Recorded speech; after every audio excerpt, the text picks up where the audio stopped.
दोस्तों बायो खाद और वर्मी कंपोस्ट में क्या अंतर है। जैसे मार्केट में आजकल आप सुन रहे हैं बायो खाद और वर्मी कंपोस्ट, इन दोनों में क्या अंतर है मैं आपको बताऊंगा। पहले तो आप ये जानो कि ये बनती कैसे है। देखो जी, जो बायो खाद हम जिसको बोलते हैं उसका जो हम देसी भाषा में बात करें तो स्लरी होती है। वो स्लरी क्या होती है, तो जब बायो खाद का मैं आपको प्रोसेस बताता हूँ सर। पहले ऑर्गेनिक वेस्ट का क्या मतलब है, काऊ डंग, हमारा जो किचन वेस्ट है, पत्ते जो हैं, जो सब्जियों के, फल फ्रूट के, जो गीला कचरा है और जो सूखी पत्तियां हैं, ड्राई लीव्स, इन तीनों का मिक्सचर करके पानी में इसको मिला के हम जो है बायोगैस जो प्लांट होता है, जो चैम्बर होता है, उसमें हम डालते हैं।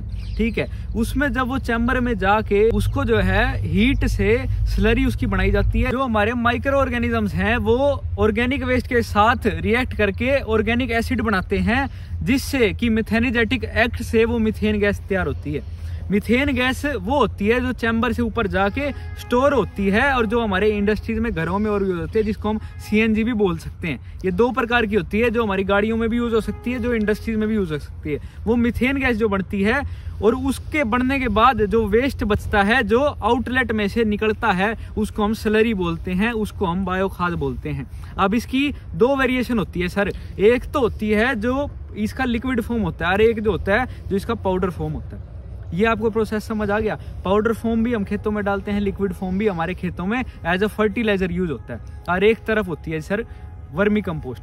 वर्मी कंपोस्ट तो आपको पता है, जो हम ऑर्गेनिक वेस्ट जो सारा हम इसमें यूज करते हैं, वैसे ही वर्मी कंपोस्ट में यूज कर सकते हैं। आप किचन वेस्ट भी यूज कर सकते हो। मेनली जो कमर्शियल लेवल पे यूज होता है वो होता है गाय का गोबर। उसमें जो हम है केचुआ, हमारा जो आइसिनिया फैटिडा छोड़ते हैं, और वो 3 महीने के प्रोसेस में, लगभग 45 दिन से लेके 90 दिन के प्रोसेस में हमारी जो है केचुआ खाद तैयार हो जाती है। जो हमारा केचुआ है वो ऑर्गेनिक वेस्ट खा के उसके पेट में कुछ गुड बैक्टीरिया एंड एंजाइम्स होते हैं, जो उसका एक्सक्रेटा निकलता है, वो उसका जो मल होता है उसको हम वर्मी कंपोस्ट कहते हैं, जिसमें 17 के 17 पोषक तत्व पाए जाते हैं।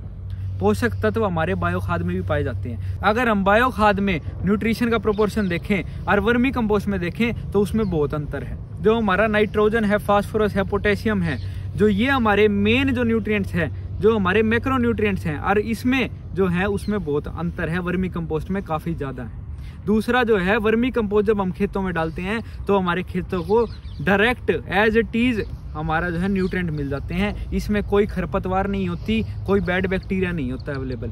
पर जो हमारा बायो खाद है उसमें हो सकता है कि जहाँ से जो हमारा बन रहा है उसमें कोई ना कोई रिएक्शन हो, उसमें कोई ना कोई मीथेन गैस हो, उसमें कोई ना कोई और बैक्टीरिया हो जो हमारी सोइल को नुकसान पहुंचा सके। रिजल्ट उससे भी अच्छा है। पर एक वो जो है वो एक गोबर, जो हमारा गाय का गोबर है, उसी का फॉर्म है, वो डीकम्पोज किया गया है पर हीट से किया गया है। जो वर्मी कंपोस्ट है वो एक नेचुरल प्रोसेस है। जो इसका पीएच होता है, पीएच होता है सर, जो हमारे जमीन में कोई भी पौधा उगता है, कोई भी फसल उगती है, तो वो पीएच के हिसाब से उगती है। पीएच उसका न्यूट्रल होगा तो फसल को बहुत बेनिफिट मिलता है, ग्रोथ बहुत ऑप्टिमल होती है।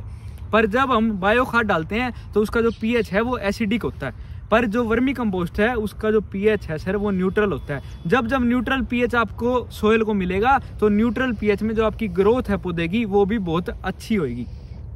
आपने कभी सोचा होगा कि बायो खाद जो हमारे को सस्ती मिलती है और वर्मी कंपोस्ट महंगी क्यों है? तो इसका कुछ कारण है जी। वर्मी कंपोस्ट जो है हमारी जमीन के सोइल स्ट्रक्चर को, हमारी जमीन की उर्वरता शक्ति को बढ़ाने के लिए ही है।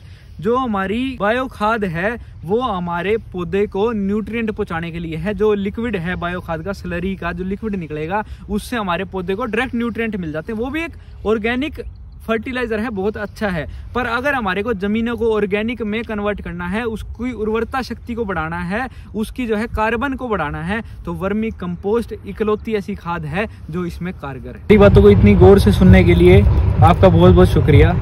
चैनल को सब्सक्राइब करें, वीडियो को शेयर करें। जो भी हमने बताया आपको, अगर उन बातों में कोई डाउट है या कुछ भी जानकारी लेना चाहते हैं तो हमारा नंबर डिस्क्रिप्शन बॉक्स में है, आप हमारे से संपर्क कर सकते हैं। अगर आपको केचुआ चाहिए हो या खाद चाहिए हो तो भी आप हमारे से संपर्क कर सकते हैं। अगर नया प्लांट लगाना चाहते हो तब भी हम आपकी सहायता करेंगे पूरी। बहुत बहुत धन्यवाद।